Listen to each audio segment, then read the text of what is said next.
Escape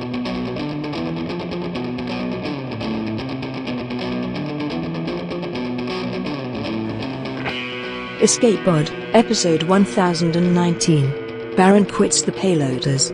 By Renan Bernardo.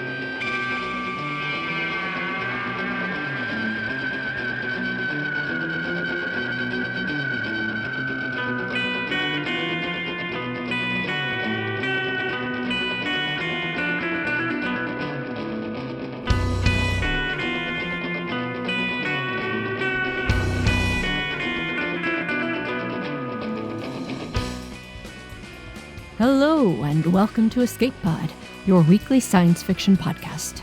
I am your host this week, Tina Connolly, and I am here to bring you Baron Quits the Payloaders by Renan Bernardo.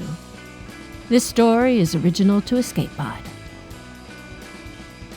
Renan Bernardo is a Nebula and Ignite finalist author of science fiction and fantasy from Brazil. His fiction appeared in Reactor/Tor.com, Clark's World, Apex Magazine, Podcastle, Escape Pod, and elsewhere. His solarpunk cli-fi short fiction collection, Different Kinds of Defiance, was published in 2024, and his dark sci-fi novella, Disgraced Return of the Cap's Needle, was published in 2025 by Dark Matter Inc., and an audio version is forthcoming. Find him online at renanbernardo.com. Your narrator this week is Ben Gideon. Ben lives in Denmark, where he works an ordinary job in the healthcare sector.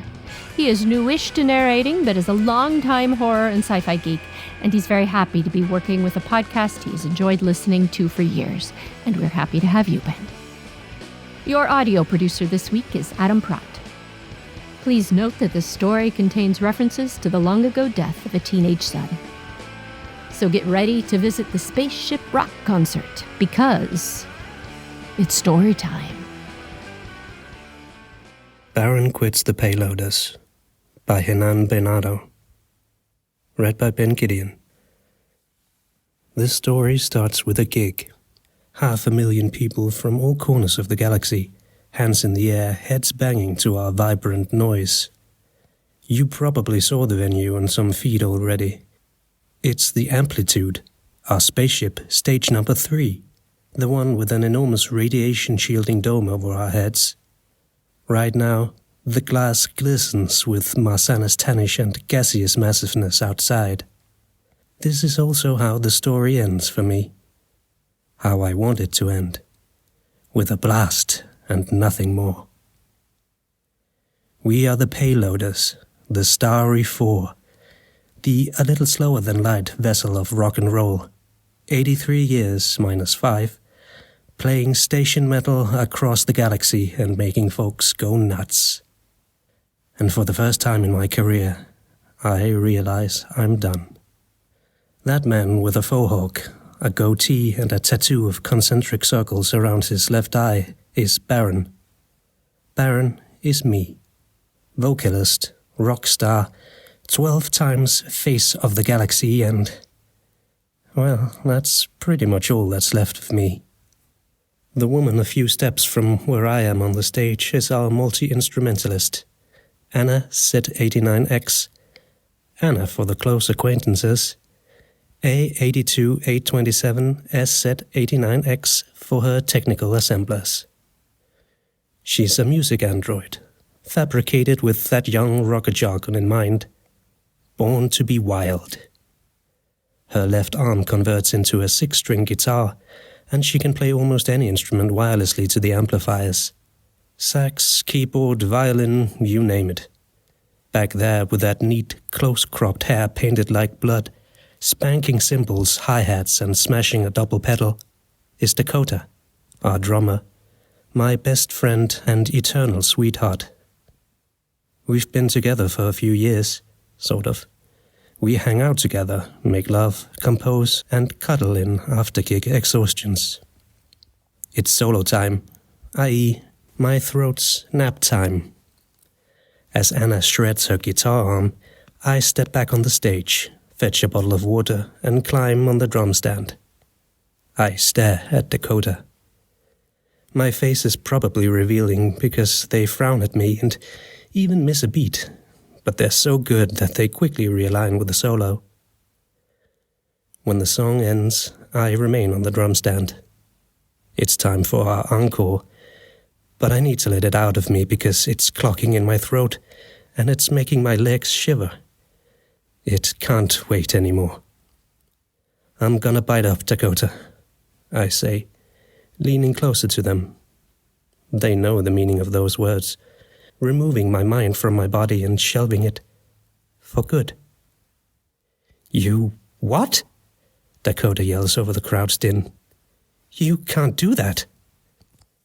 You knew I could go down this road since you came into the band. Anna throws some pics toward the fans, and the screaming recedes a little. It becomes easier to talk.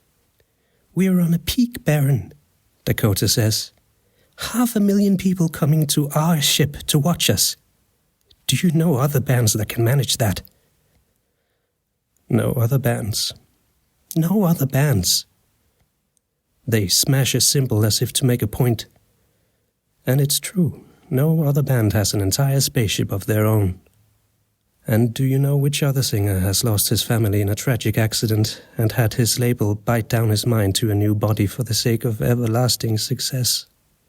They get my point and break eye contact with me, throwing their sticks on the ground. I can see sweat droplets beading on their forehead.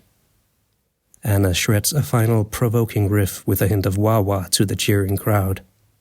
Xuan walks forward in the stage, slapping his bass and headbanging, our usual show-offs before the encore. Oh yes, Xuan Barroso, our bassist. The epitome of all bass players. Kind of forgotten and neglected, but a guy who loves just that. He'd certainly leave the band if we left too much Bud Light for him. Native from a small town in Tercero Recife, Earth 2, Xuan hides from the world on stages. He says it's his way of dealing with social uneasiness, and he's often more at ease there than he is when we're dining, partying, or chilling out together. If Xuan's there, people fail to notice him. But if he's not, everybody misses him. Just like a bass track. The encore comes anyway. I owe that to them, to my friends, and to the fans. I give all I can of my reconstructed body and augmented throat. 3 of the band's best songs, the last one coming straight from our first record from 82 years ago.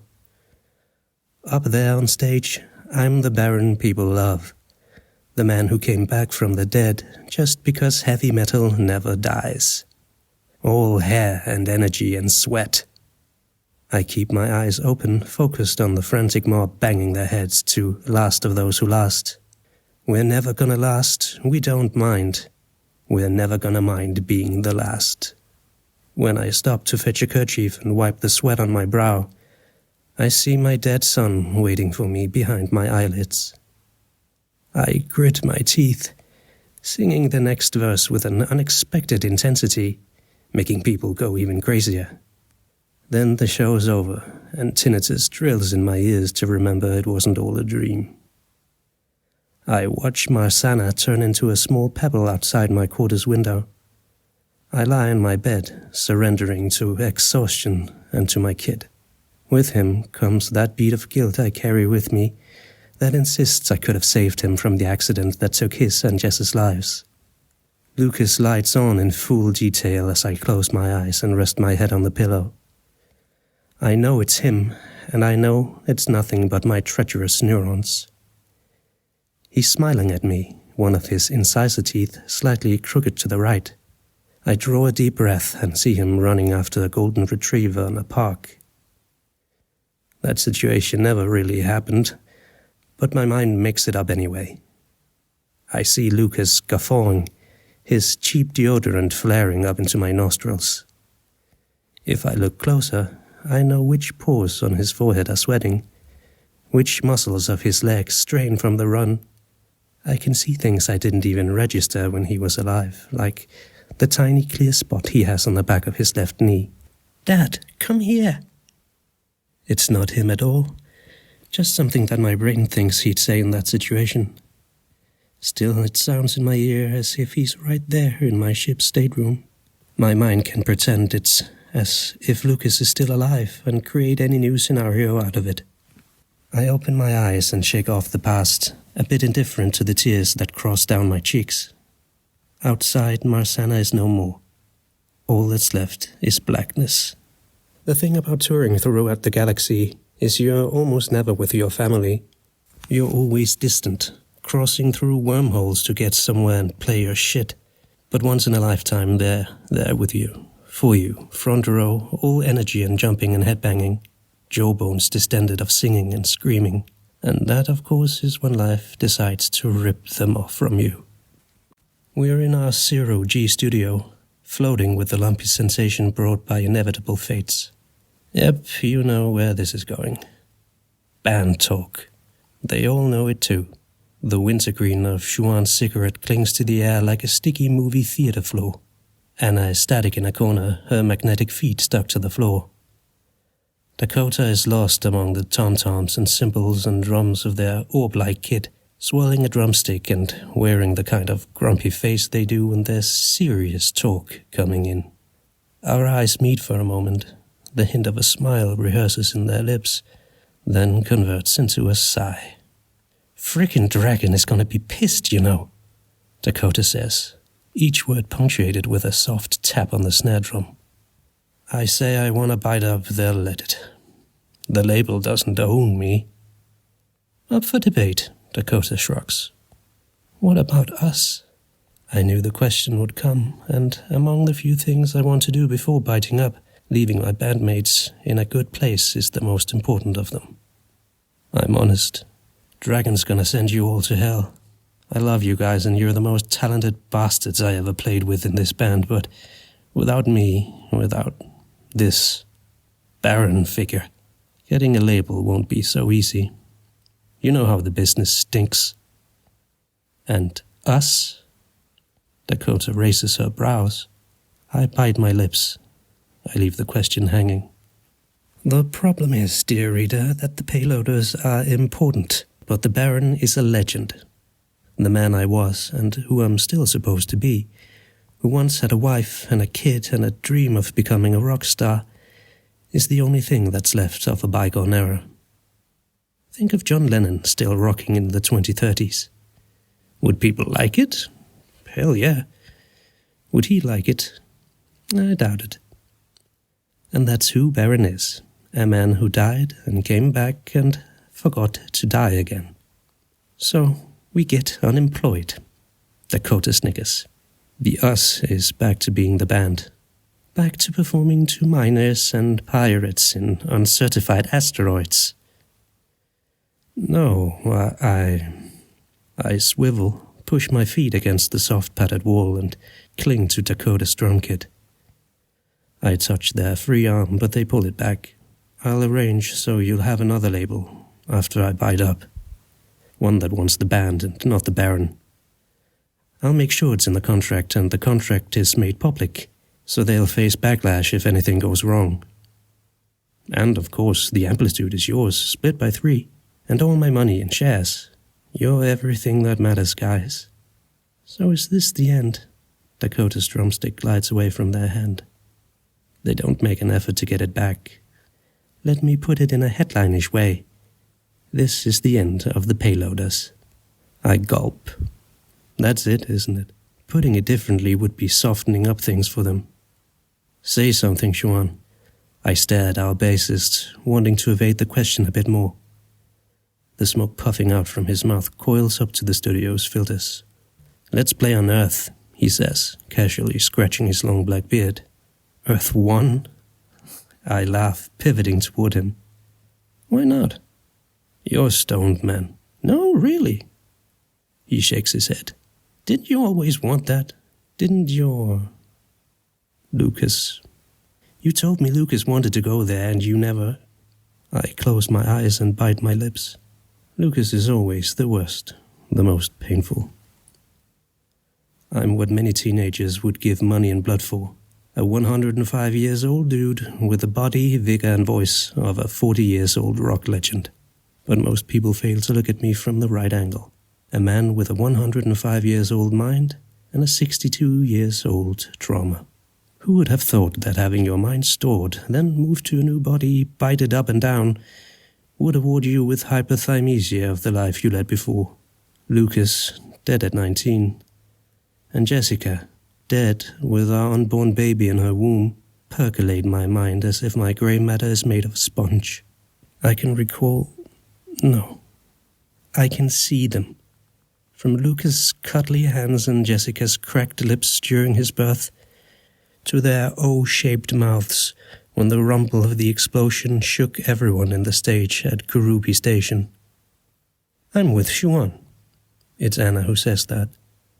Dakota is still a bit shocked, though I'm not sure if by Xuan's suggestion, by the Payloaders splitting up, or by my chosen demise. Probably all of the above. Earth-1 is a protected environment, guys, I say. All that talk about it being a closed system since our great-granddaddies fucked that climate is real. The bureaucracy involved is huge. Xuan flips his pad to me. You don't look at our feet, dude, he says, blowing his wintergreen onto my face. Earth-1 folks want to see the Payloaders since you brought this band up. A lot of people there don't want to cross the stratosphere for a gig, get it? I lick my lips. Earth-1 is sacred ground. Rebuilt from the ground up, the place is a lush garden, filled with domes and crystalline oceans like nowhere else across the known galaxy. A paradise rebuilt from ashes. Lucas dreamed of it, showing me his comic book set on number 1. He spoke of it during dinner as if it was a magic land. And hell, it is. I promised to take him there one day. Told him with all the words. We all died before that day ever came. Think of it as a memorial, Anna says from her corner. You never had a memorial service for your family. Unlike Dakota and Xuan, Anna said 89X doesn't need, or can't, measure her words. I dig that on her. I nod, slowly taking it all in. A last gig on Earth-1, a farewell to the Baron. More than that, a memorial for my boy and my Jessica. Since I stayed dead for 5 years after the accident, the two were no more than 2 symbolic urns set on the Kurupi's Remembrance Museum when I came back. Jessica barges into my mind, roared in details up to every eyelash, a curl from her cloudy, woolly hair falling over her right eye. For a moment it's just that, a bittersweet reconstruction, one of many my brain has been making since I bite it down, but then it's a memory of the last conversation we ever had. And that's what breaks me. Jessica comes into the dressing room, waving from behind our roadies and managers. Biff's wearing a t-shirt of our most recent album at the time, Fires of the Luxons, filling up some form on his pad. Patricia's getting a sound mixer plugged in to test. Its crackling noise fills up the room. Akinatosh is at the back tuning a guitar, the laughter of my former bandmates, rest in peace, backstage. The place smells of snacks and of the incense outlets that hide on the station's walls, and so much more. If I want, I can grasp 100 different scents and sensations in that room during the span of a hand wave. Of course, it's the soft floral notes of Jessica's lipstick that clutches to my nose when she kisses me. It's a brief smack, a hey kind of kiss. Yet I can remain there for hours, reliving everything of that day, feigning it's all happening again while knowing it's all a lie. Hey man. Dakota's voice. You blacked out again. I blink back to life, parts of me still trying to reach for those floral notes. Damn, let's do it, I say, lips dry from the lack of a kiss now lost. We deserve nothing less. When I'm impelling myself toward the door, Dakota slips out of their orb kit and pulls my arm gently. Why, Ricardo? They say, rubbing a hand on their hair. Only Dakota calls me by my real name. Because I still live with my family. They frown. I tap my head. They're here, all the time. And still they're unreachable. I can't cope with it anymore. Is it the hypothymesia? I nod. The band knows about it. The band knows about it, though they can't grasp the full implications, since I rarely get into the details. People call it that, but there's more to it. The few minds bite it down to bodies, 4 or 5 in the whole galaxy maybe. They all have to live with that. Intricate memories of the time before the biting process, and a capacity to recreate full scenes with people they once knew. I can just watch an entire movie with my boy right now, the way I wanted to. Seems lovely, don't it? Ouch. Dakota flinches. Not at all. Seems hurty. It is. It helped me dealing with grief back in the day. But now, we don't need to do another gig if you don't feel up to it. Dakota squeezes my hand. Hell if I don't. Earth One it is. The fans deserve a proper payloader farewell. It's not always you can get it. There's a death clause in my contract, so I know this time I'll go down for good. It's a paragraph stating that the label will cover only one resurrection, since the costs of storing and rebuilding a mind are prohibitive, not even counting the process of lab growing a similar body. Besides, they don't want me living a reckless life, dying and coming back as I see fit. I'm gonna tell you the main reason, though. Death is profit. A dead baron is a legend that sells music, even without festivals and interstellar gigs. One resurrection is good, prophetic, makes people talk. But 2 comebacks? It gets banal, gets comic bookish. Each extra day for the man is 1 day fewer for the legend. I tap my pad to send my intentions to the label, Ophidian Sounds Incorporated, which we appropriately call the Dragon, since it's the most powerful record label in the galaxy. I'm severing the Payloaders contract with them. I'm paying all expenses and fees and whatnot that need to be paid. I'm going to Earth One. I'm playing one hell of a gig. Then I'm biting up. At last I speak to the Amplitude's cap and set a course to Earth One, something we couldn't do if we had ties with the Dragon, since they were forbidding of doing any businesses on Earth One due to a truckload of illegal practices in the past. Dakota waits for me in the invisible room of our inspiration deck. The place's ceiling, floor, and 3 of its 4 walls are comprised of X-resist glasses. You said you wanted nothing but blackness. Dakota shrugs, nodding at the vastness of space around us. We are en route to Earth One at 75% of light speed. What are you up to? Dakota is strumming a 9-string guitar. It's a beautiful, horseshoe-shaped piece, scrimshawed with blue motifs of walruses. Don't know yet. They hit a chord that gets amplified by the room speakers. Let's think of something nice. I'm not in the mood for composing. I sit on the stool in front of them. Dakota loves that room, finds it inspiring. I always thought of it as dizzy.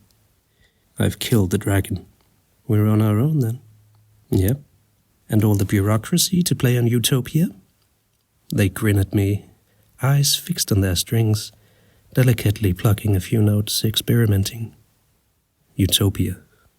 Lucas called Earth One that. It was something he read on his comic books about the 2150s, when Earth One was starting to close itself to the rest of the galaxy and turning itself into a planetary reserve. I can see Lucas propping his elbow on the kitchen table, sliding across the pages of Solar Future Adventures. It's issue number 87, serial number 383717382. Hell, I can read the page that he's reading if I want to, but my eyes are on my undying, non-growing kid. I know later that day we'll go.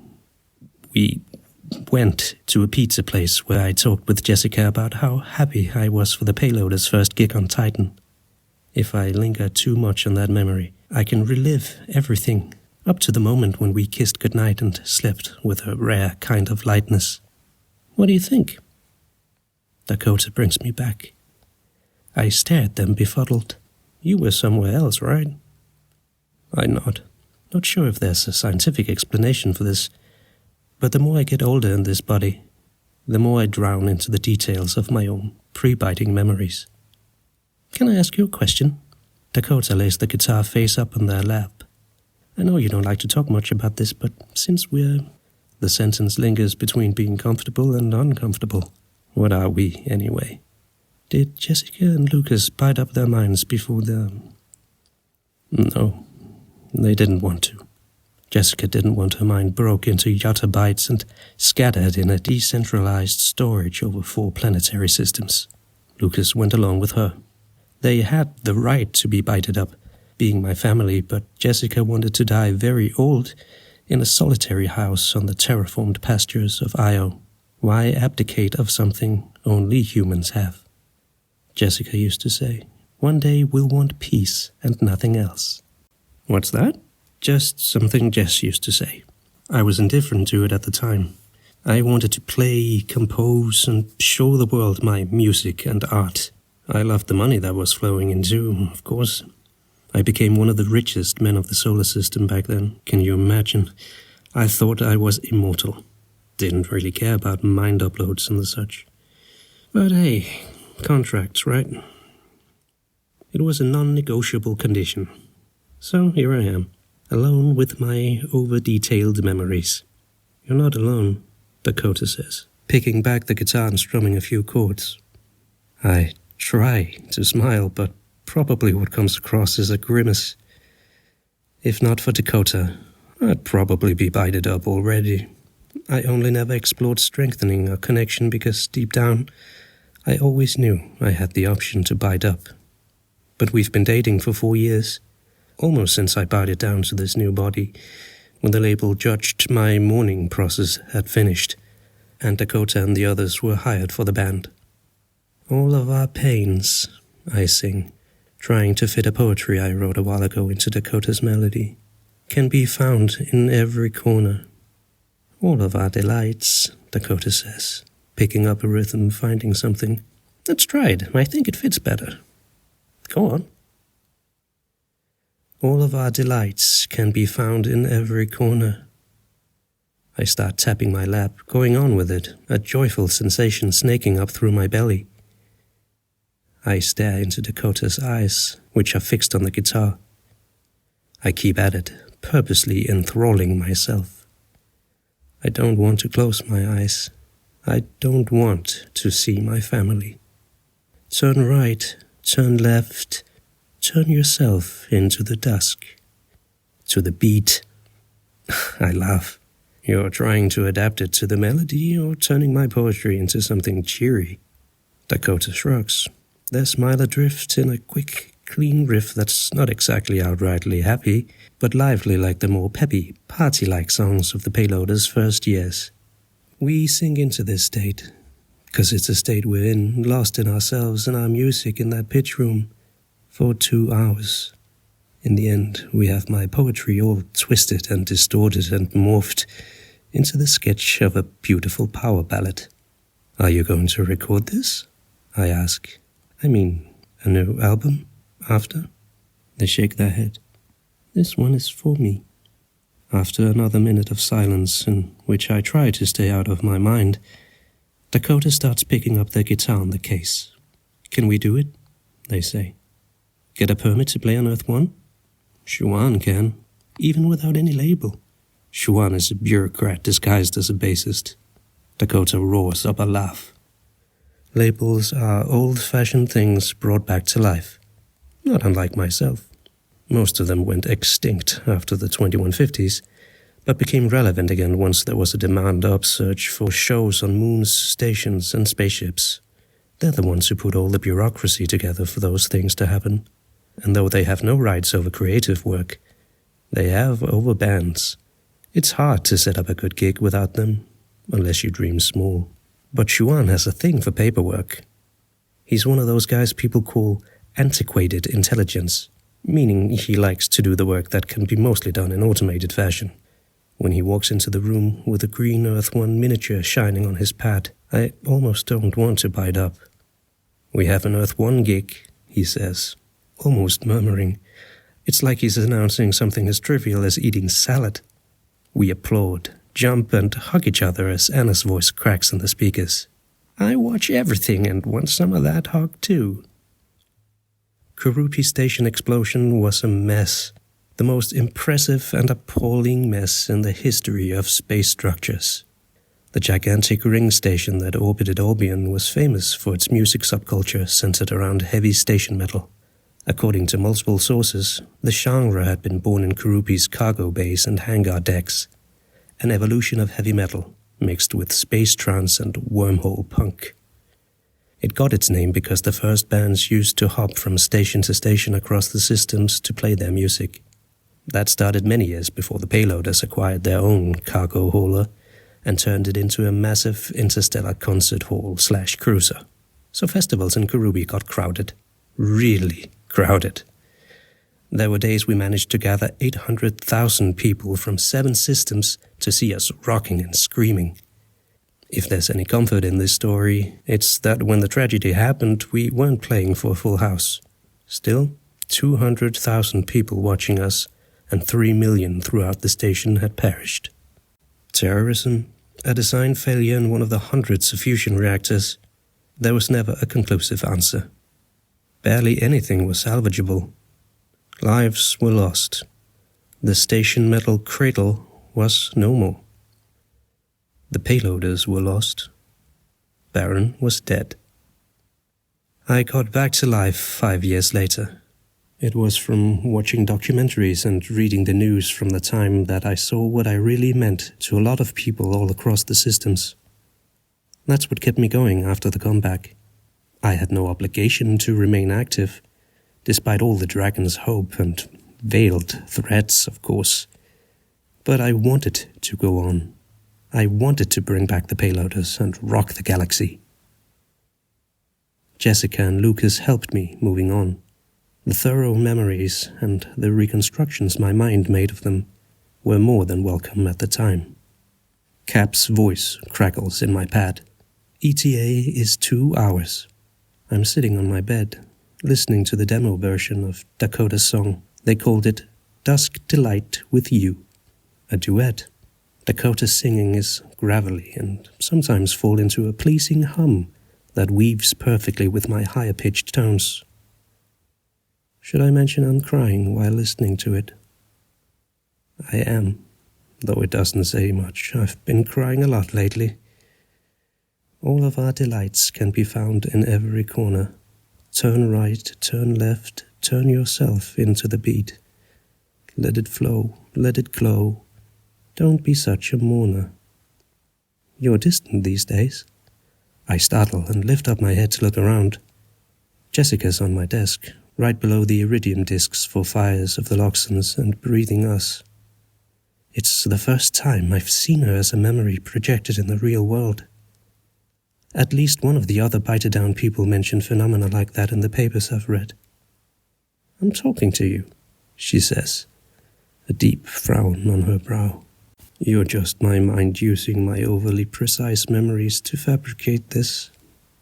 Say what you want. She stands. All the hairs on my body bristle. But I'm pregnant with your kid, and all you do these days is think of music and composition and this damned Earth 1 gig. I'm not one of your mics to be discarded after a few uses. It's not even the realistic quality of Jessica that boggles me, but that she's using a perfume she never did in real life. Something crisp and dry. More than that, I can feel an uncomfortable warmth in my room. Just go away, I say. I won't go away until you cancel that gig and acknowledge that you have a family. You always supported me. Now it's me who stands. My legs are wobbly. I never abandoned you or exchanged you for gigs, dear. She chortles with scorn. But now you are doing just that. You ended in that dressing room where we kissed for the last time, Jess. I'm sorry. What do you mean? She's almost yelling now. Are you sending me away? I gulp. The word is clogged down my throat, but I manage to spit it out. It comes out almost as a cough. Yes. She's crying now, and if I extend my thumb, I can prevent the tears from reaching her lips, like I did when she shed them in joy at the moment she announced she was pregnant with Lucas. But I don't. I want to, more than anything, but I don't. Can I ask you why? She says. I'm in love with someone else. I close my eyes and breathe in Dakota's song. If you let it flow and let it go, you know the world's gonna glow. When I open my eyes, I'm alone with a taste on my lips. Not floral. Oh yeah, the Payloaders hit Earth. Legendary and resuscitated singer says it's his final gig. Earth 1 is everything people say and much more. Xuan says it resembles nothing of the underground cities of his Earth 2 hometown. After we descend the elevator from orbit, we take a train through the dart rails to our hotel. We go across a dense forest underneath a set of domes. I always thought of Earth 1 like Mars, where the Payloaders performed for the first time. Lots of green parks mingled with skyscrapers and artificial rivers and lakes, but it's nothing like that. There's a sludge quality to the place. Everything seems soft, natural, and silty. It makes me think of the vintage apples sold in the fairs of Enceladus. Do you think it was like this before the big collapse? Dakota says as we marvel at the train's windows. I heard it was pretty bad, I say. Lucas read a lot about it. He used to call pre-restoration Earth the land of big waves. And I don't think he meant synthwave musicians. Splendid work they did here, Xuan says, and by the look in his eyes, I think the Payloaders found an Earth 1 aficionado. Took long enough. It said every group of 3 or more people has at least one. No wonder they protect this place from the likes of Ophidion's songs. Dakota laughs. Our gig is set to happen in Verdi Hall, an open space outside of a dome underneath a clear blue sky. During our sound check, we're still lost in the wonder of that place. Afterwards, Anna and our technical staff set up everything we need. And it starts. We open with a fast-paced song about fast skiffs traveling through the void. The kind of silly lyrics from the Payloaders' early days. Earth 1's audience feels like any other place, but there's an extra intensity in them. There are times I can hear them louder than my own voice. And that's great. That makes a thrill course through my body, the kind that I don't feel for a long time. I look at Dakota. They look back at me. We exchange that smile, adrenaline mixed up with satisfaction. But there's something else in it. They roll multiple strokes, and we dive fast into the second song, Wings of the Drone. He arrives during our last encore. I thought it could happen after my meeting with Jessica, and he's always the strongest, most pervasive memory, the one that comes with that tinge of guilt I can never single out. I just didn't expect it would happen during the gig, the only moment I can keep myself off my mind. He peers at me from the backstage. He's beside a curtain, just beyond where Xuan slaps his bass. He seems irritated, lips pressed tight, as if I shouldn't be there. I look to the audience, singing the best I can. I miss 1 or 2 words. Anna stares at me with her analytical glare. I wave her off and go on. But I can feel his stare, even though I'm ignoring, trying to. Him. A LED lights up on Anna's shoulder, indicating that Dakota wants to speak with me. I sing another 2 verses and step back on the stage, eyes on the floor, not wanting to see my son there in the back. "You're acting weird," Dakota yells over their drumming. "Get some water." That's when he comes at me.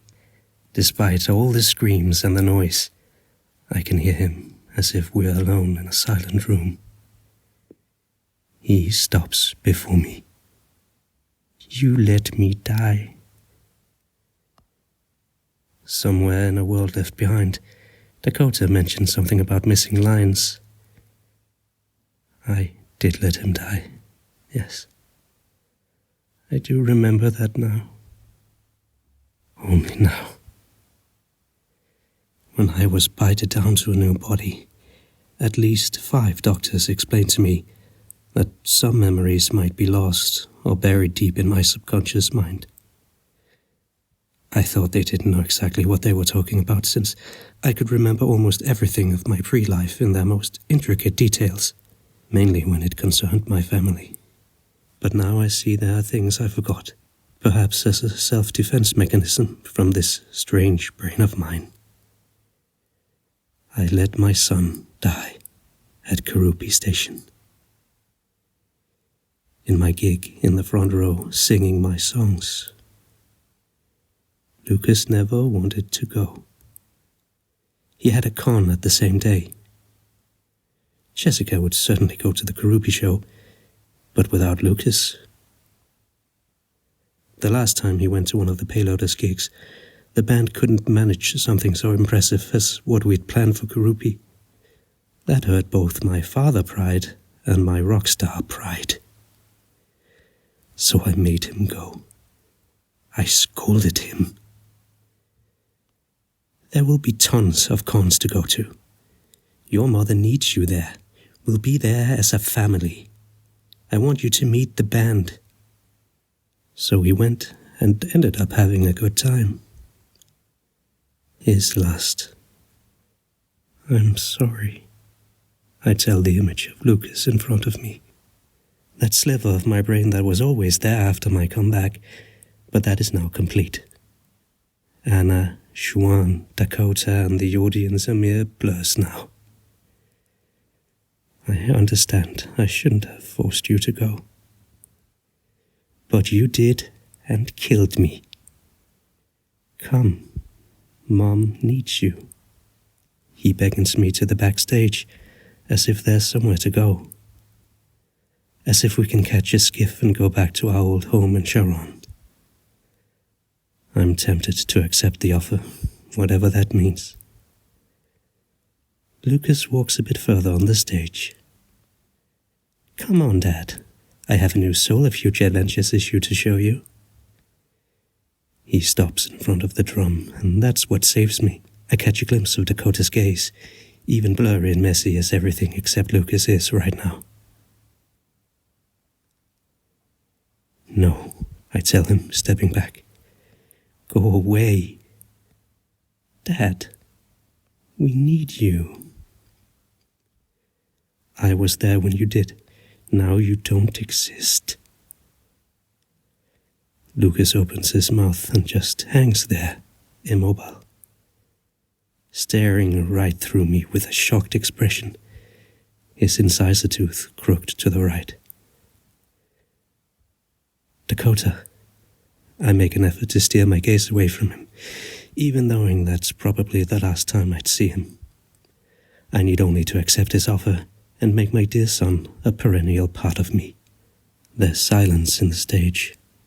Everybody's looking at me, at Baron, face of the galaxy. Dakota, Anna, Xuan, the audience, a lot of Earth One people watching from their homes. They demand something from me, and rightly so. They're not fabrications of a mind. I step back and climb on Dakota's drum stand. Dusk delight with you, I say. That's supposed to be for me, to keep us a remembrance for when you... To keep us a remembrance for when you... Trust me, please. Lucas is still there when Dakota steps out from the drum and grabs a guitar. He's still there when we start the song, and he remains there when we leave the stage. I like to think he stayed to watch the show that never ended in Karupi. I like to think he smiled in the end, but I never looked back to check. When Dakota strummed the first chords of their song, I realized there always could be another comeback. All of our delights can be found in every corner. The Payloaders announce a new album. Dusk Delight, the band's first album in years, will be released a few days before Baron's wedding with drummer.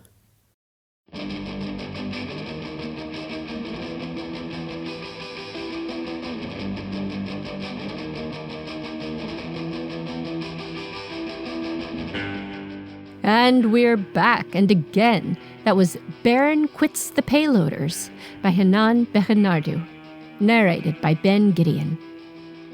About this story, Bernardo says, as a rock/metal listener for 24 years, I was thrown into the genre because of fantasy. I was amazed when I found out there were bands out there making music about the Lord of the Rings. Eventually, metal music threw me back to fiction. My first contact with Dune was listening to a song based on it. Since then, music and fiction have coexisted in my brain as a pleasant, symbiotic relationship. I always wanted to write a story centered on a band, and after years I came up with this one, which is about far more than just music. It's a story about overcoming grief, found family, found love, predatory companies making artists' lives harder, and hyperthymesia, which is a real condition. It shows us that a healthy memory isn't only remembering stuff. Sometimes it's forgetting, too. And about this story, I say, in addition to loving the vibrant rock music feel of this story, I also really liked the turn at the ending on this one. I was suckered into believing that our narrator's happy ending would be what he had decided. One last concert, and then the 105-year-old rocker would finally fade out to peace. I can see how 60 years of rock music fame would have a certain price. For one, they would probably be stuck playing the same hit songs over and over at every single concert, right? For the fans? You know, recently, the Phantom of the Opera finally closed on Broadway after 35 years. And I read an article about how some of the orchestra musicians had been with the show the entire time it was running, since 1988. I can absolutely see how you wouldn't want to give up that steady paycheck and security. And also, I don't know if I could take 35 years of playing the exact same music every night. At any rate, back to our rocker, who clearly had other issues he was dealing with, besides just what songs to play. I did not anticipate, but really loved the turn this story took into him finding a new chapter of his life and a new way to move forward. It was clear he had more songs left in him, both literally and metaphorically. So, I am currently beaming good vibes at this completely imaginary musician, and hoping that his fans celebrate this new turn in his life and career.